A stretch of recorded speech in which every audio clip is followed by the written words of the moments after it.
Today let's discuss some seller tips.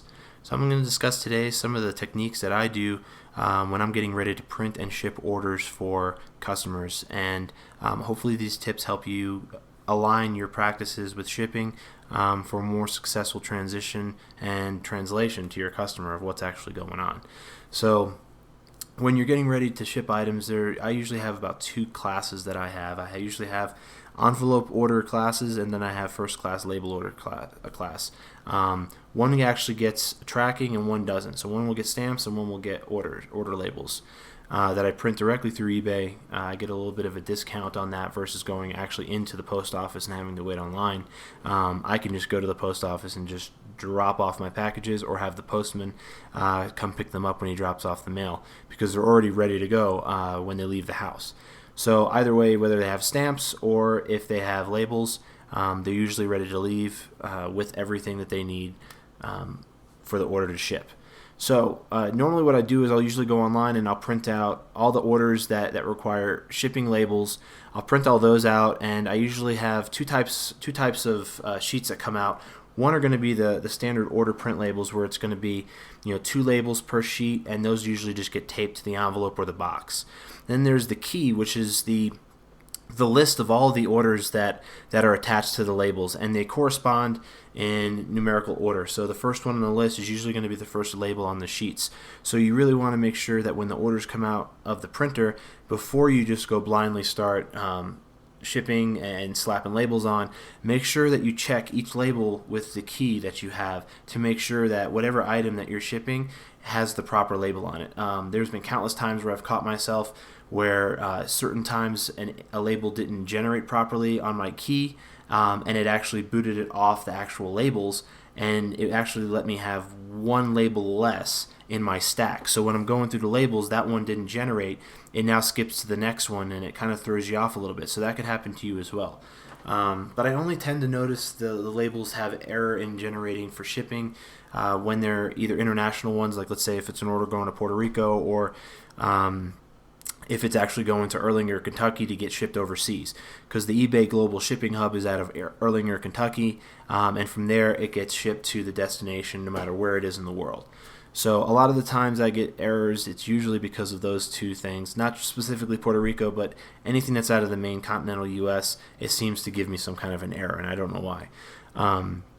So that'd be a good tip, to make sure that you're always looking at the label before you slap it on the package. After I print out my self-print labels, next I'll do my orders where I have envelopes that use stamps. Those orders, they get printed as an invoice. So the invoice basically has a ship to address on the top left corner of the piece of paper, and it'll also tell you the quantity of what they ordered, how much they paid. So this will allow you to also save this paper for your records, and you don't have to handwrite every envelope out that you're putting a stamp on. It allows you to cut the address out the top of the piece of paper and just merely tape it onto the outside of an envelope, slap a stamp on it, your return address information on there, and then you're able to ship it. So I usually have about 2 stacks of shipping materials. One's going to be for stamps and one's going to be for labels. And once I have those set aside, the next thing that I do is I go in, and once I mark everything shipped and I have all the labels, made sure that those are all printed out properly, because if you exit out of the windows where these labels are pulled up at, you lose the ability to print them in bulk, and then you have to go print them individually. So make sure that all the labels are correct before you leave the print screen when you're printing shipping labels. So next thing I'll do is I'll go in and I'll leave feedback. Immediately, the first 2 things that I do after I print shipping labels and ship people's orders is I leave feedback on all orders that are done. The only responsibility the customer has is to pay for what they ordered or what they won in an auction.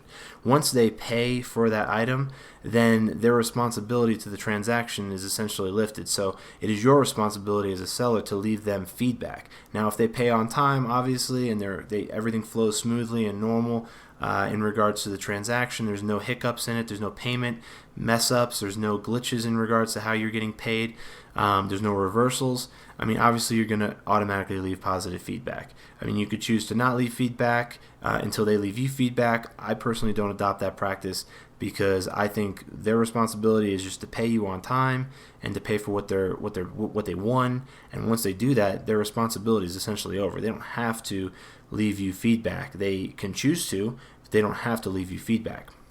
So once I leave them feedback, my next thing that I do is I'll go into my selling manager, where it has my account summary, and I usually pay my account balance off every time I print my labels. So usually I get hit with a pretty big charge when it's time to pay for all my shipping labels, because they're $260 each. I do about 100 orders a day, so I mean, you got to do the math on that. I'm getting hit with that, and then I'm getting also hit with my actual eBay fees, because I pay everything up once those orders are done, because those orders have all those fees incurred into the price that I sell it for. So any fees that are on my account are directly associated with those recent transactions that I just made. Same thing with shipping. So when all those fees are said and done, then it allows me to see how much my profit pool is. And that's going to be a pool where it also has my profit, but it also has my replacement costs for my inventory replacement, because I sell a lot of multiple item, fixed item listings.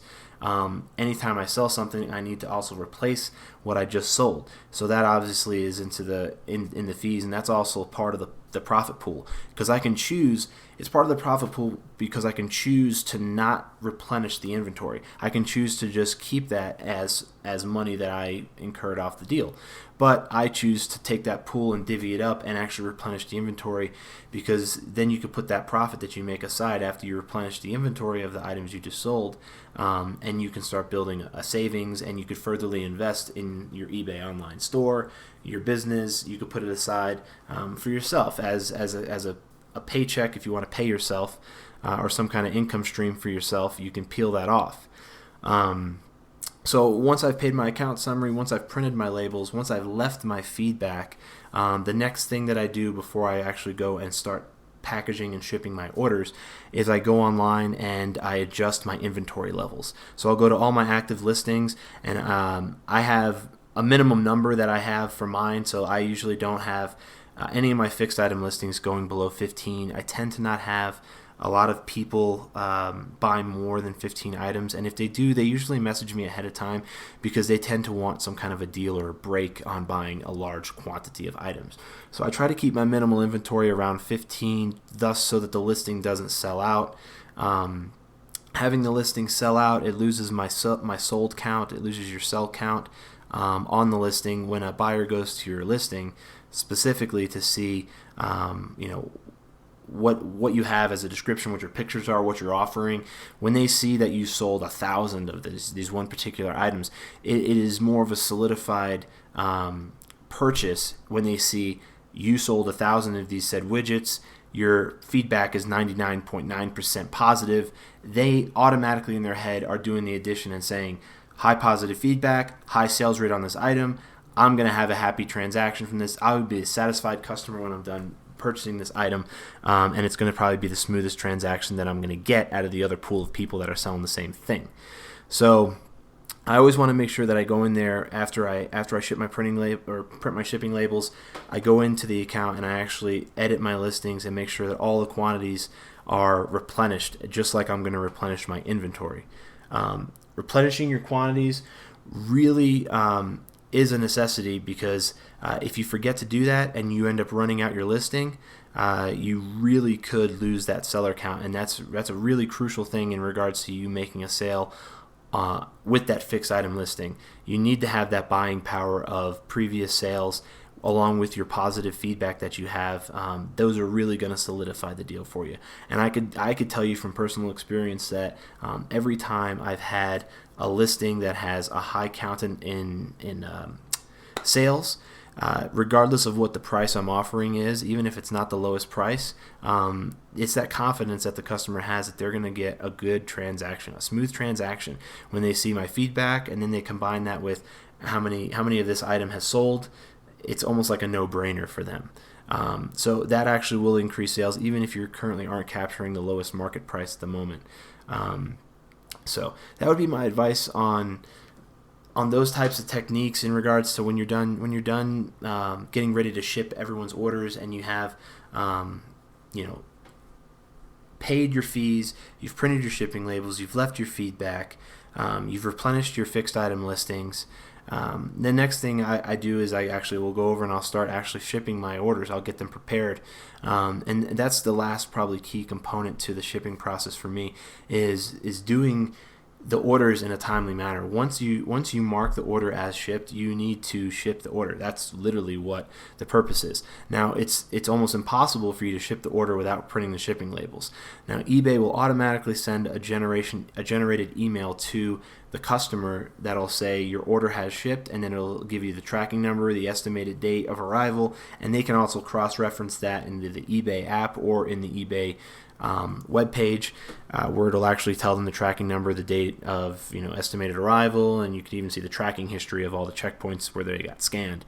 But it is absolutely crucial that when you mark an item shipped, you actually ship the item, because this is going to keep your shipping estimates accurate when the customer receives the item. So just like you can track the item through the tracking system when your item ships, eBay is also compiling all of this data. So if your item, let's say, is due on the 7th to arrive and it arrives on the 9th, eBay is compiling this data, and as it over time it makes a pattern, and it actually formulates your shipping speeds, and it markets this to the customer. So when you go to your listing, it'll say estimated delivery time this, and that's all based off of your previous shipping experience where customers rate you, and also the cross verification through eBay's tracking service.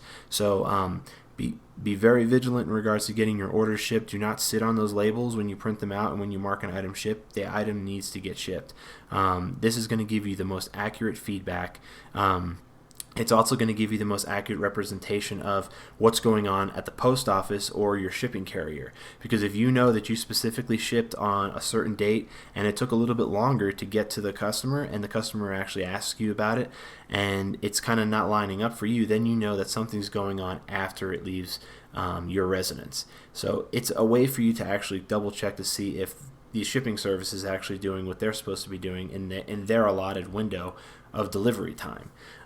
So if you put all these techniques together in regards to the post transaction process, I think that this will be a good step for you if you're doing large volumes of orders. If you're doing 1 or 2 orders, it's a little bit easier to print out the order forms individually. But when you're printing large bulk, the eBay bulk shipping tool is absolutely crucial for shipping your large shipments, and then also the multiple feedback option where you can leave multiple feedbacks at once. That is a necessity. You do not want to be leaving feedback individually, and you definitely don't want to be printing out labels individually, because you could fit 2 labels on one sheet of paper, versus if you print them out individually, it'll be one with a bunch of jargon and a receipt that you normally would put inside the box, but I like to save them for my records. But anyway, use the eBay bulk shipping tool. Replenish your inventory, leave feedback, pay your account balance in a timely manner so that you don't get caught up, and you can understand what fees are associated with which transactions, and ship your orders in a timely manner. If you follow these techniques, guarantee that you're going to have a successful shipping review, and you're going to keep maintaining that feedback profile that you desire. To all of our listeners and those of you who found this content interesting and want more, then hit the subscribe button and like this video. Thanks for tuning into the show.